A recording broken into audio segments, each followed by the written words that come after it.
My name is Sarah Carpenter from Maple Grove Senior High, Spanish teacher.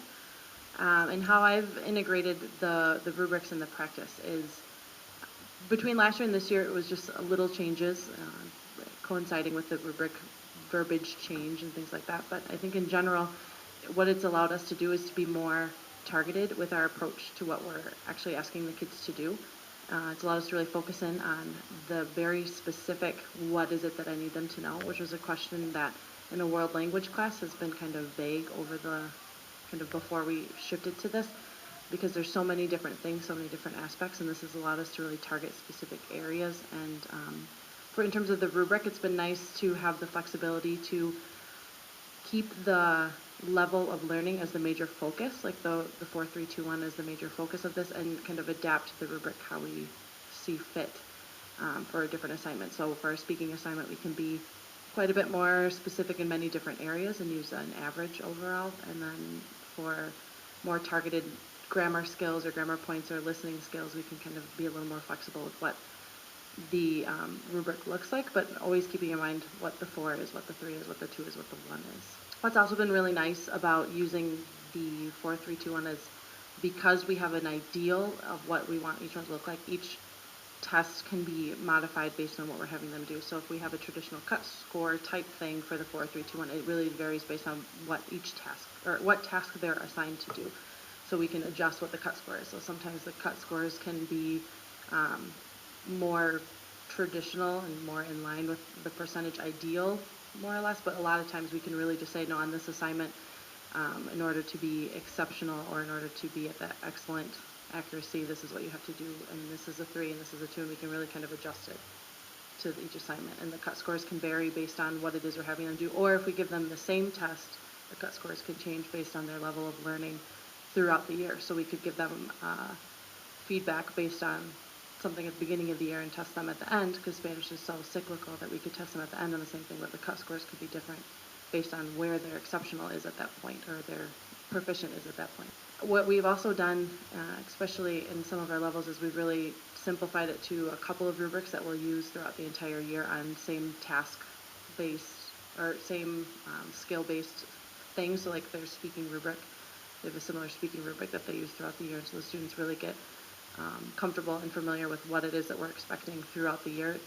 What they will be doing to show their level of knowledge might change, the actual task or the assignment itself, but the way they'll be assessed on it is always the same. For cut score communication to students, it depends on what the task is. Sometimes if it seems fit, we'll talk about the cut scores and how we developed them and why we came up with the limits that we did as we're describing the rubric before the assessment. So, like the week before, we'll walk them through the rubric and say, this is your cut score and this is why we determined it to be this, and this is where the rationale behind the cut.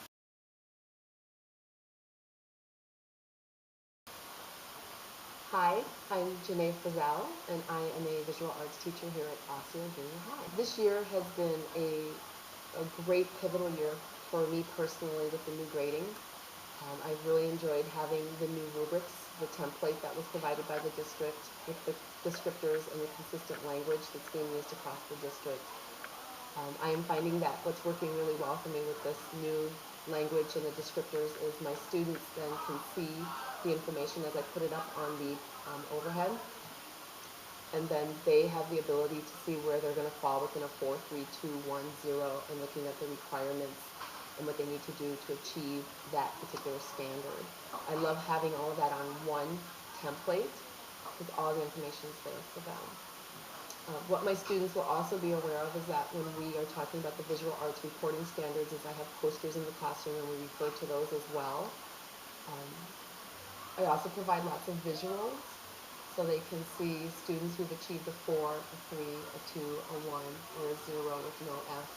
They really do want to do a really good job, and if they can see what other students have successfully been able to do, they pretty much know where they will fall within that standard. And then also just getting the feedback that they need that's so important. Because in visual arts, I do rely a lot on visual assessment, which for me last year was really challenging. If I didn't know specifically what I was looking for visually in their summative projects specifically, knowing where I wanted them to go. My biggest challenge last year with the grading was I couldn't see where I needed my students to go. And I'm seeing that so clearly now. Again, the rubric has been offered me the opportunity to plug the information in that I needed. So I've been able to access the cut and paste, get that in there. I can start off with the 3, work the way down or up on the rubric, which has been so helpful. And of course, with the visual arts reporting standards, we also have our descriptors that fill in really nicely as well with the standard directly in there. That has been so beneficial. Yes, teaching 3 grade levels, 7th, 8th, and 9th grade is challenging, especially when you look at the number of students we have, the number of formative assessments, and the summative assessments. It seemed like a really big mountain to get over, but this year, for some odd reason, I know it's been because of the rubric and the descriptors being a little bit more aligned. It's made it less work for me. I mean, I still have my work to do, but now I have a template and I'm able to plug in that information.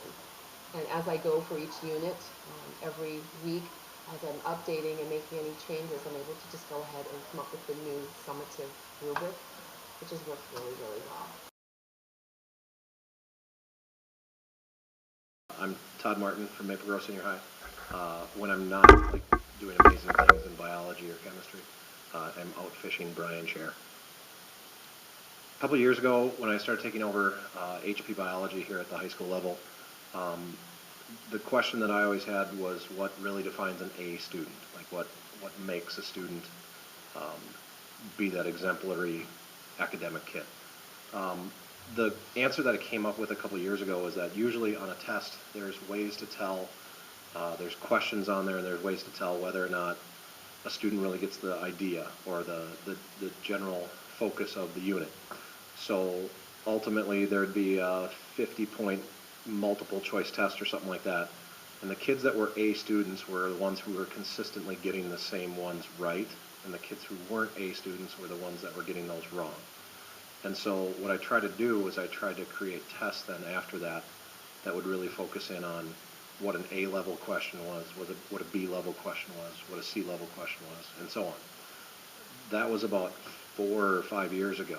And then when I started switching over, when our district went to equal interval grading, it became more a measure of what levels of understanding fit into the different tiers of grades.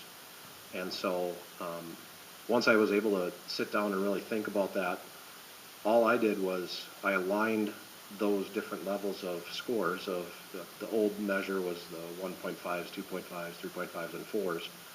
I aligned those to levels of Bloom's taxonomy and just basically built tiered tests from that.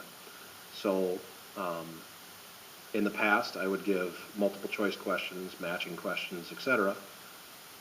And those test questions typically fell in the range of 1 to 2 as far as a level of thinking. And what I started having to do was rearranging the levels of thought on my tests into shorter, more abbreviated versions of 1s, 2s, and then adding on layers of 3s and then 4s. And so that led to the tiered tests that I have now. Probably the coolest thing about doing these tiered tests is that after about the first 10, 15 minutes, throughout my classroom, I'll get a whole bunch of kids going, oh, and they're putting it together. They finally get that moment.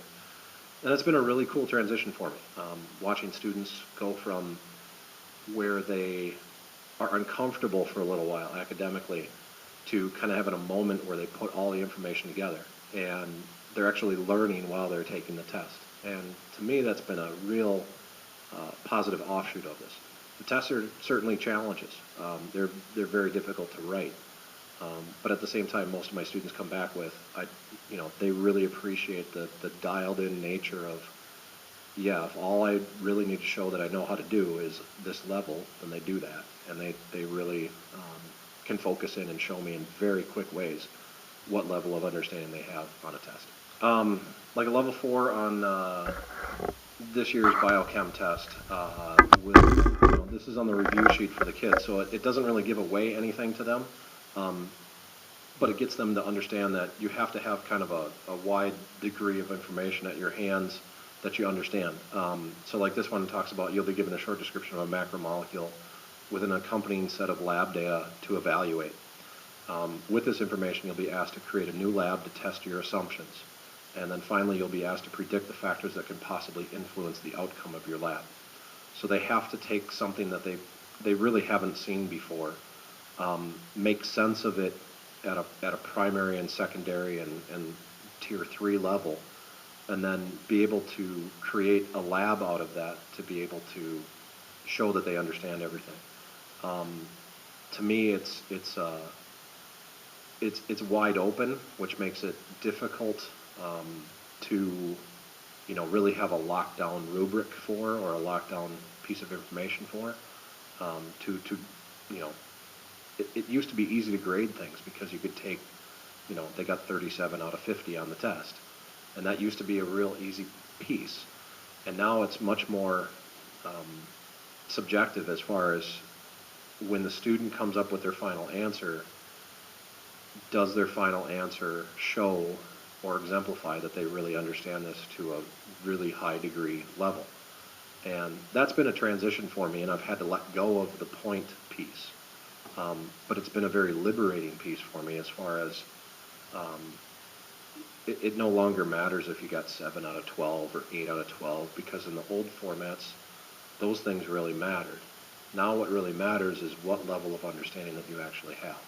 When a kid hands in a level 4, and I can look at it and take a few minutes to read through their what they've created, I can get a very good approximation of where they're at academically with that piece without having points per se. So I wanted to make it kind of user-friendly to the point where I felt pretty confident that you couldn't possibly accomplish this level of stuff without having a really good idea of what these things were. And so that's where that kind of tiered idea came from, for me at least. And it really reduced the amount of correcting then. It reduced the amount of time that I really had to focus on everything, because kind of like I said before, it used to be where I gave a 60-point test, and it was always the same 4 or 5 questions that made the difference between a B and an A for a lot of kids. It was those, there was always those A questions that kids either did really well on or didn't know at all, and that really made the difference between the A's and the B's a lot of the time. Now I've taken my test and I've really hyper-focused them on, this is an A-level question. If you can do this, you get an A. And I'm assuming then, because of the way that it's structured, there's no way that you can do this without having the basic understanding of the prior